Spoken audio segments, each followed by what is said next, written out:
Assalamualaikum students, welcome back. Today we are going to discuss about a technique that is known as tissue culture. आज जो है मैं एक ऐसी technique के बारे में देखेंगे जिसको हम टिश्यू कल्चर कहते हैं। तो पहले तो देखते हैं कि टिश्यू कल्चर जो है वो किस तरह की जो है वो टर्म है।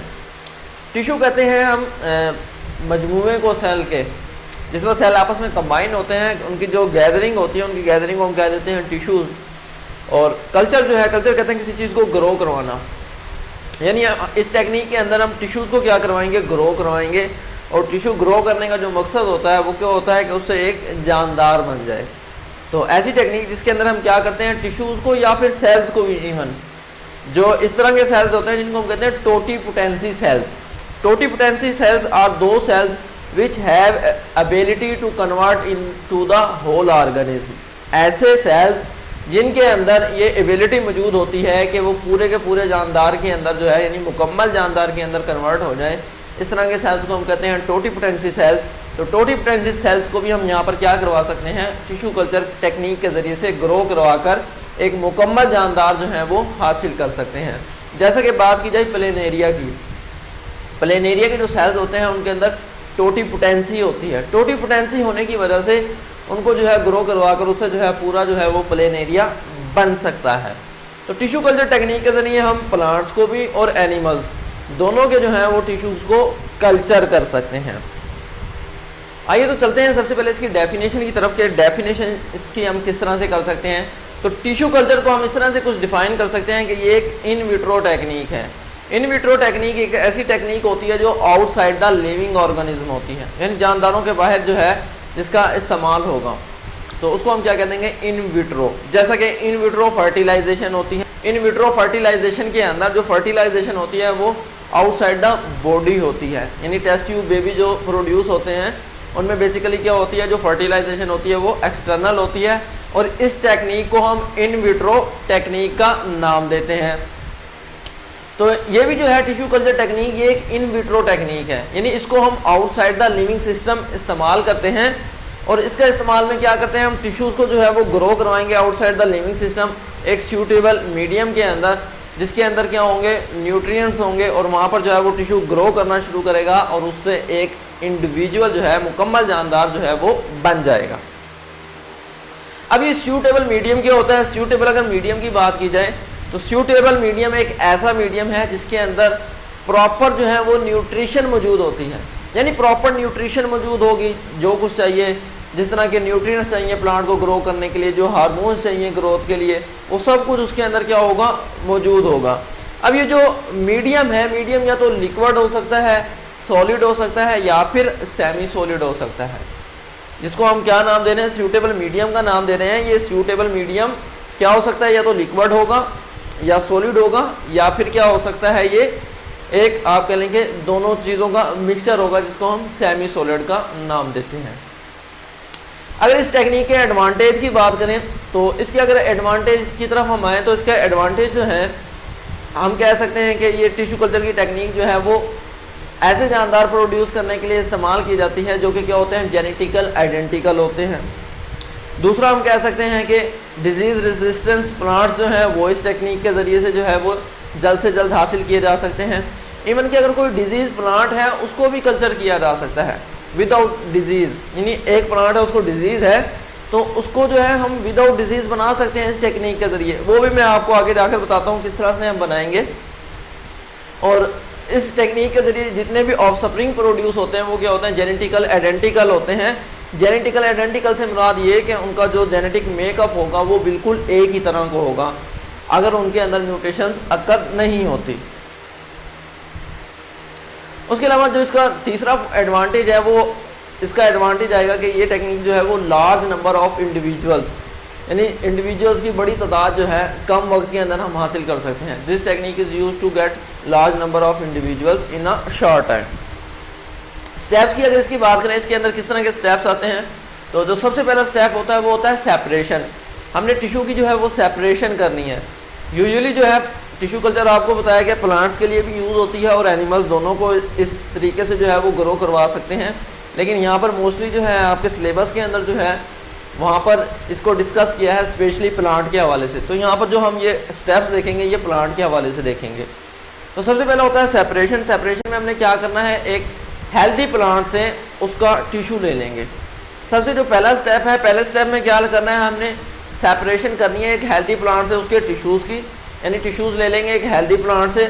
उसके बाद दूसरा जो काम करना है उसकी स्टीरिलाइजेशन करेंगे, यानी स्टीरिलाइज कर लेंगे उसके ऊपर जितने भी माइक्रो ऑर्गेनिज्म वगैरह हैं जो कि डिजीज़ वगैरह काज कर सकते हैं, उन एजेंट्स को जो है हम रिमूव कर देंगे एंटीसेप्टिक्स वगैरह का इस्तेमाल करते हुए। और तीसरा जो स्टेप होता है इसके अंदर वो है इस्टेब्लिशमेंट। अब वो जो टिश्यू हमने ले लिया है उसको हम एक मीडियम के अंदर रखेंगे। तो चौथा स्टेप जो है हमने सिलेक्ट करना है कि किस मीडियम के अंदर रखना है, उस मीडियम के अंदर जो न्यूट्रिशनल रिक्वायरमेंट है वो किस तरह की होंगी, यानी किस तरह के इन्वायरमेंट के अंदर जो है वो जानदार बेहतर से ग्रो कर सकता है, वो इन्वायरमेंट प्रोवाइड करना है।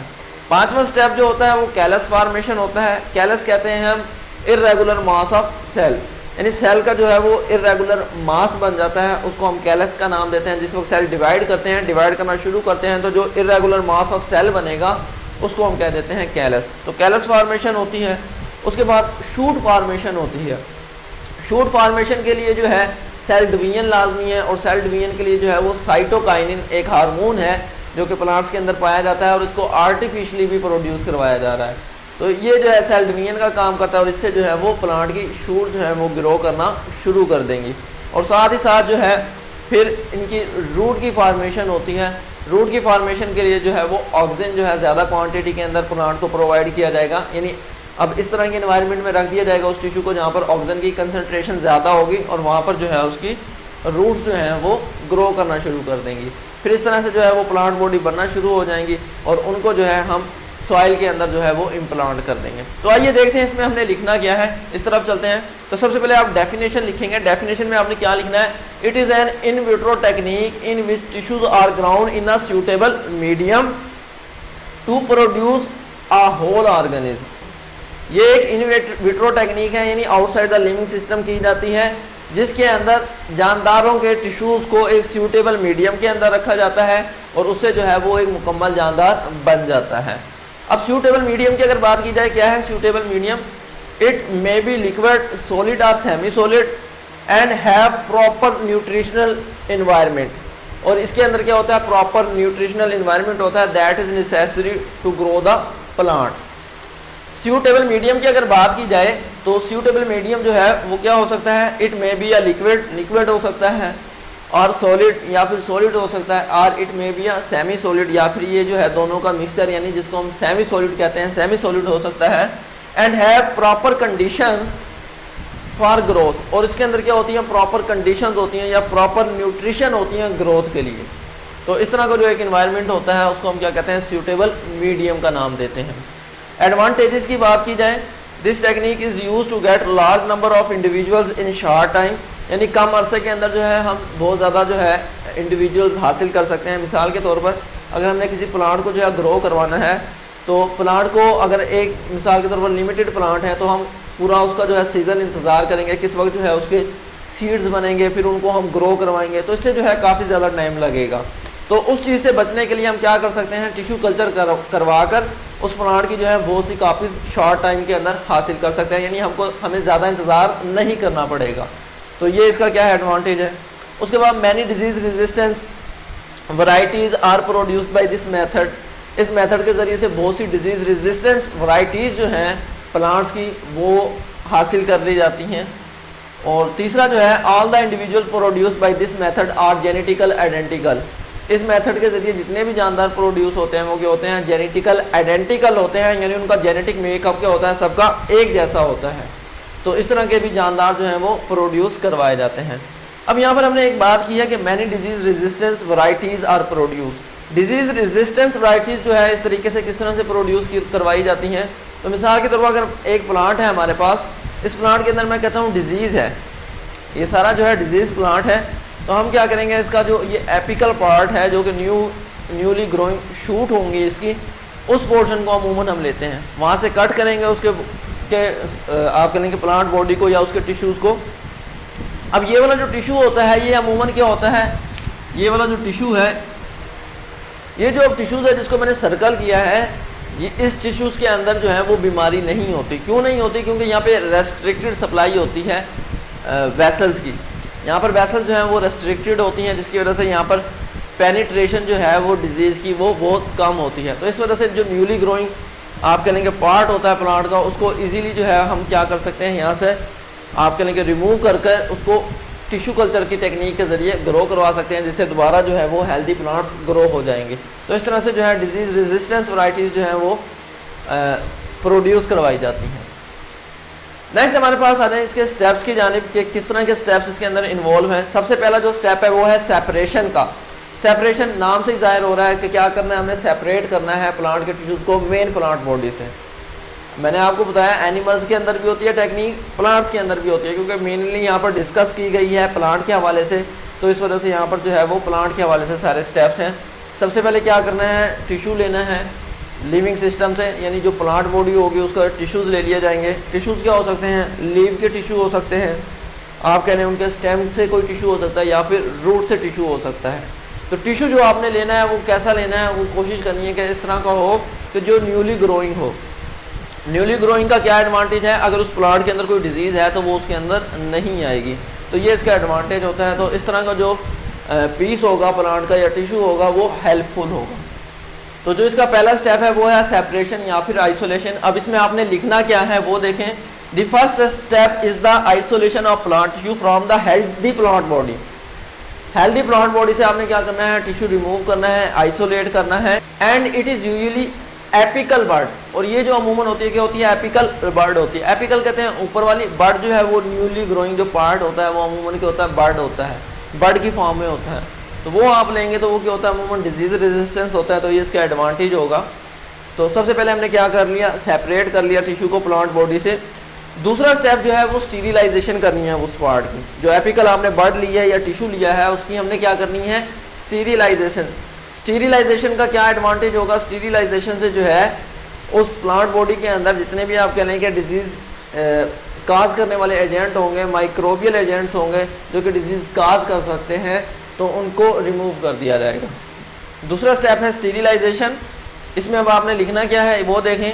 The second step is the sterilization to get rid from the microbial contaminants. जो माइक्रोबियल कंटेमिनेंट्स होते हैं, माइक्रोस्कोपिक एजेंट्स होते हैं, बैक्टीरिया हो सकते हैं, वायरसेस हो सकते हैं, इस तरह की चीज़ों से जो है वो छुटकारा हासिल करने के लिए हम क्या करते हैं, उस टिश्यू को स्टीरिलाइज करते हैं। स्टीरिलाइज करते हैं एंटीसेप्टिक्स वगैरह की मदद से। तो मुख्तलिफ़ किस्म की चीज़ें जो हैं इस्तेमाल की जाती हैं, जिससे वो क्या हो जाएगा, जो टिश्यू है वो स्टीरिलाइज हो जाएगा। जो फिर थर्ड स्टेप आता है वो आता है establishment in the nutritional medium. अब उस टिश्यू को हमने क्या करना है, न्यूट्रिशनल मीडियम में रखना है। तो थर्ड स्टेप में हमने क्या लिखना है वो देखें। The third step is the establishment of plant tissue in a suitable medium. फिर हमने क्या कर देना है, इस प्लांट टिश्यू को एक सूटेबल मीडियम के अंदर रख देना है। अब वो सूटेबल मीडियम जो है वो हमने सेलेक्ट करना होता है। फोर्थ पॉइंट में कहता है कि हमने सेलेक्ट करना है कि कौन सा न्यूट्रिशनल मीडियम जो है वो इस्तेमाल करना है। एक्चुअली ऐसा होता है कि जो मुख्तलिफ़ किस्म की स्पीशीज़ होती हैं उनके लिए मुख्तलिफ़ किस्म का न्यूट्रिशनल रिक्वायरमेंट होता है।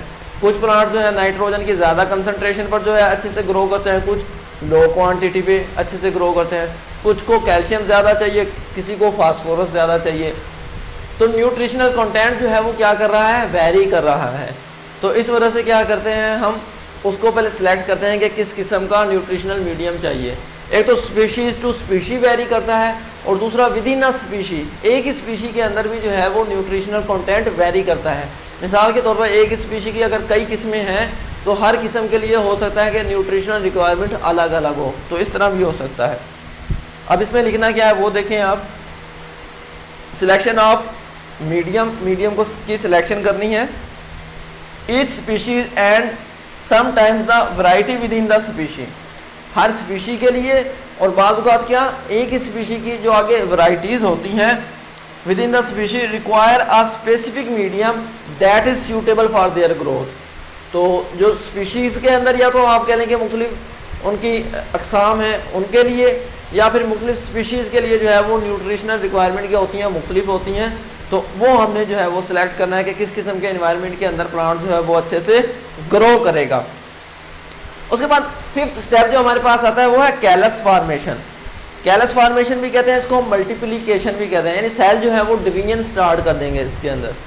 तो जैसे ही हमने न्यूट्रिशनल कंटेंट के अंदर रख दिया, इस्टेब्लिश कर दिया है प्लांट टिश्यू को, तो वो क्या करेंगे, वहाँ पर ग्रो करना शुरू कर देंगे। The cell begin to divide, जो सेल्स होते हैं वो क्या होते हैं, डिवाइड होना शुरू हो जाते हैं, and they form a mass of loosely attach cell that is known as callus. और वो क्या करते हैं, लूजली अटैच सेल्स का एक मास बना देते हैं जिसको हम कैलस का नाम देते हैं। तो इस तरह से जो है वो कैलस फॉर्मेशन हो जाती है। उसके बाद नेक्स्ट जो स्टेप है वो है शूट फॉर्मेशन।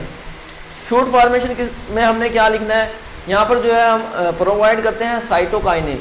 साइटोकाइनिन की हाई कंसंट्रेशन होती है, ऑक्सीजन की लो कंसंट्रेशन होती है। साइटोकाइनिन का काम होता है डिवीजन करवाना, सेल्स को डिवाइड करवाना, यानी ग्रोथ में अहम किरदार अदा करता है। और ऑक्सीजन जो होता है वो क्या करता है, सेल की इलोंगेशन करवाता है।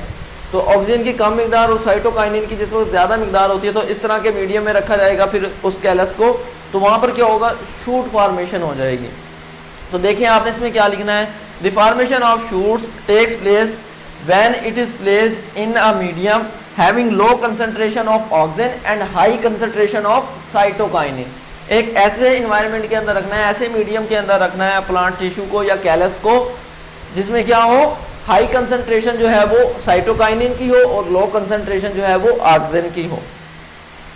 नेक्स्ट स्टेप आ जाता है जी रूट फॉर्मेशन। रूट फॉर्मेशन के लिए आपने जो है ये सेंटेंस उल्टा कर देना है, यानी पहले हमने ऑक्सीजन की जो कंसंट्रेशन है वो लो रखी है, तो अब ऑक्सीजन की कंसंट्रेशन हाई कर देंगे और साइटोकाइनिन की जो कंसंट्रेशन है वो क्या कर देंगे, लो कर देंगे।